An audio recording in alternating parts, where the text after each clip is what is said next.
Leviticus chapter 26. Do not make idols, or set up an image, or a sacred stone for yourselves. And do not place a carved stone in your land to bow down before it. I am the Lord your God. Observe my Sabbaths and have reverence for my sanctuary. I am the Lord. If you follow my decrees and are careful to obey my commands, I will send you rain in its season, and the ground will yield its crops and the trees their fruit. Your threshing will continue until grape harvest, and the grape harvest will continue until planting, and you will eat all the food you want and live in safety in your land. I will grant peace in the land, and you will lie down, and no one will make you afraid. I will remove wild beasts from the land, and the sword will not pass through your country. You will pursue your enemies, and they will fall by the sword before you. 5 of you will chase 100, and 100 of you will chase 10,000, and your enemies will fall by the sword before you. I will look on you with favor and make you fruitful and increase your numbers, and I will keep my covenant with you. You will still be eating last year's harvest, when you will have to move it out to make room for the new. I will put my dwelling place among you, and I will not abhor you. I will walk among you and be your God, and you will be my people. I am the Lord your God, who brought you out of Egypt, so that you would no longer be slaves to the Egyptians.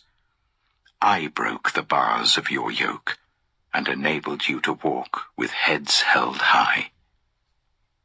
But if you will not listen to me, and carry out all these commands, and if you reject my decrees and abhor my laws and fail to carry out all my commands and so violate my covenant, then I will do this to you.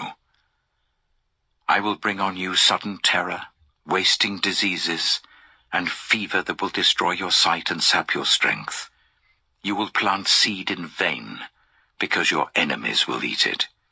I will set my face against you, so that you will be defeated by your enemies. Those who hate you will rule over you, and you will flee even when no one is pursuing you. If, after all this, you will not listen to me, I will punish you for your sins 7 times over. I will break down your stubborn pride, and make the sky above you like iron, and the ground beneath you like bronze. Your strength will be spent in vain, because your soil will not yield its crops, nor will the trees of your land yield their fruit. If you remain hostile towards me, and refuse to listen to me, I will multiply your afflictions 7 times over, as your sins deserve.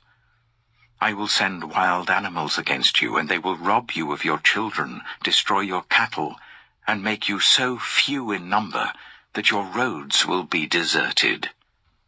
If, in spite of these things, you do not accept my correction but continue to be hostile towards me, I myself will be hostile towards you, and will afflict you for your sins 7 times over.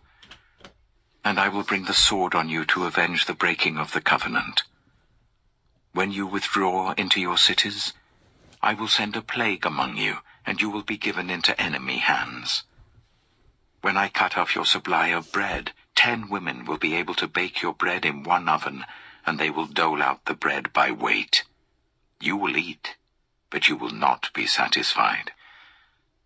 If, in spite of this, you still do not listen to me but continue to be hostile towards me, then in my anger I will be hostile towards you, and I myself will punish you for your sins 7 times over. You will eat the flesh of your sons and the flesh of your daughters. I will destroy your high places, cut down your incense altars, and pile your dead bodies on the lifeless forms of your idols. And I will abhor you. I will turn your cities into ruins and lay waste your sanctuaries, and I will take no delight in the pleasing aroma of your offerings. I myself will lay waste the land, so that your enemies who live there will be appalled. I will scatter you among the nations, and will draw out my sword and pursue you. Your land will be laid waste, and your cities will lie in ruins. Then the land will enjoy its Sabbath years all the time that it lies desolate, and you are in the country of your enemies. Then the land will rest and enjoy its Sabbaths. All the time that it lies desolate, the land will have the rest it did not have during the Sabbaths you lived in it. As for those of you who are left, I will make their hearts so fearful in the lands of their enemies that the sound of a wind-blown leaf will put them to flight. They will run as though fleeing from the sword, and they will fall, even though no one is pursuing them. They will stumble over one another, as though fleeing from the sword, even though no one is pursuing them. So you will not be able to stand before your enemies. You will perish among the nations. The land of your enemies will devour you. Those of you who are left will waste away in the lands of their enemies because of their sins. Also because of their ancestors' sins, they will waste away.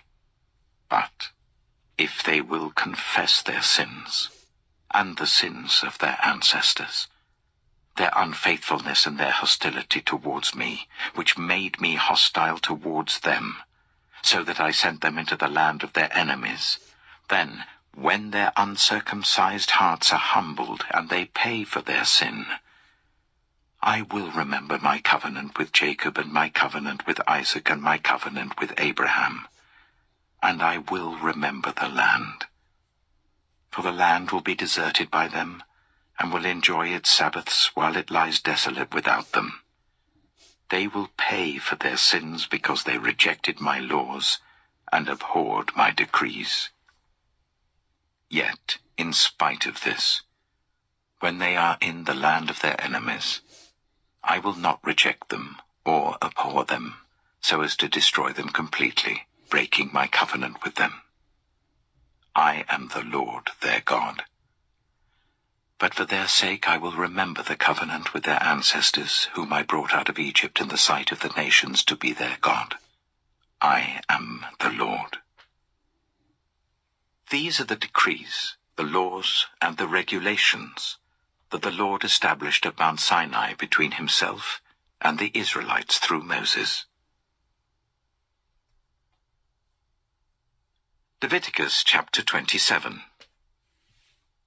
The Lord said to Moses, "Speak to the Israelites and say to them, if anyone makes a special vow to dedicate a person to the Lord by giving the equivalent value, set the value of a male between the ages of 20 and 60 at 50 shekels of silver, according to the sanctuary shekel. For a female, set her value at 30 shekels. For a person between the ages of 5 and 20, set the value of a male at 20 shekels, and of a female at 10 shekels. For a person between 1 month and 5 years, set the value of a male at 5 shekels of silver, and that of a female at 3 shekels of silver. For a person 60 years old or more, set the value of a male at 15 shekels, and of a female at 10 shekels. If anyone making the vow is too poor to pay the specified amount, the person being dedicated is to be presented to the priest, who will set the value according to what the one making the vow can afford. If what they vowed is an animal that is acceptable as an offering to the Lord, such an animal given to the Lord becomes holy. They must not exchange it or substitute a good one for a bad one, or a bad one for a good one. If they should substitute one animal for another, both it and the substitute become holy. If what they vowed is a ceremonially unclean animal, one that is not acceptable as an offering to the Lord, the animal must be presented to the priest, who will judge its quality as good or bad. Whatever value the priest then sets, that is what it will be. If the owner wishes to redeem the animal, a fifth must be added to its value. If anyone dedicates their house as something holy to the Lord, the priest will judge its quality as good or bad. Whatever value the priest then sets, so it will remain. If the one who dedicates their house wishes to redeem it, they must add a fifth to its value, and the house will again become theirs. If anyone dedicates to the Lord part of their family land, its value is to be set according to the amount of seed required for it, 50 shekels of silver to a homer of barley seed. If they dedicate a field during the year of Jubilee, the value that has been set remains. But if they dedicate a field after the Jubilee, the priest will determine the value according to the number of years that remain until the next year of Jubilee, and its set value will be reduced. If the one who dedicates the field wishes to redeem it, they must add a fifth to its value, and the field will again become theirs. If, however, they do not redeem the field, or if they have sold it to someone else, it can never be redeemed. When the field is released in the Jubilee, it will become holy, like a field devoted to the Lord. It will become priestly property. If anyone dedicates to the Lord a field they have bought which is not part of their family land, the priest will determine its value up to the year of Jubilee, and the owner must pay its value on that day as something holy to the Lord. In the year of Jubilee, the field will revert to the person from whom it was bought, the one whose land it was. Every value is to be set according to the sanctuary shekel, 20 gerahs to the shekel. No one, however, may dedicate the firstborn of an animal, since the firstborn already belongs to the Lord. Whether an ox or a sheep, it is the Lord's. If it is one of the unclean animals, it may be bought back at its set value, adding a fifth of the value to it. If it is not redeemed, it is to be sold at its set value. But nothing that a person owns and devotes to the Lord, whether a human being or an animal or family land, may be sold or redeemed. Everything so devoted is most holy to the Lord. No one devoted to destruction may be ransomed. They are to be put to death. A tithe of everything from the land, whether grain from the soil or fruit from the trees, belongs to the Lord. It is holy to the Lord. Whoever would redeem any of their tithe must add a fifth of the value to it. Every tithe of the herd and flock, every 10th animal that passes under the shepherd's rod, will be holy to the Lord. No one may pick out the good from the bad, or make any substitution. If anyone does make a substitution, both the animal and its substitute become holy, and cannot be redeemed. These are the commands the Lord gave Moses at Mount Sinai for the Israelites.